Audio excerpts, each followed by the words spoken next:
Иницијативата за спојување на училиштето од Превалец со Васил Главинов е оправдана и во интерес на задоволување на потребите на родителите и учениците, но и реалното гравитирање на населението. Ова е заклучокот на комисијата која во изминатиот период ја вршеше анализата, а се однесува на оправданоста на овој потек. Во прилог на истиот оди и фактот дека градскиот превоз од населбата кон училиштето Васил Главинов е соодветен за превоз на учениците. Извештајот со оценките и заклучоците е предаден до Советот на општина Велес.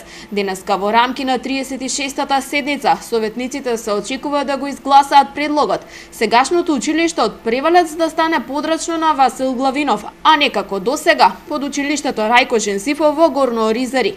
Потребата од ова на почетокот на учебната година ја наметнаа родителите на учениците. Неколку дена не ги пуштаа децата на настава, затоа што не сакаат децата од населбата која е веќе дел од градот, образованието да го продолжат во селото Горно Оризари. Во исто време реагираа и на комбинираните паралелки, каде во едно одделение учат деца од различна возраст. Во училиштето во Превалец во моментов има 6 ученици во прво одделение, 10 во второ, 8 во трето.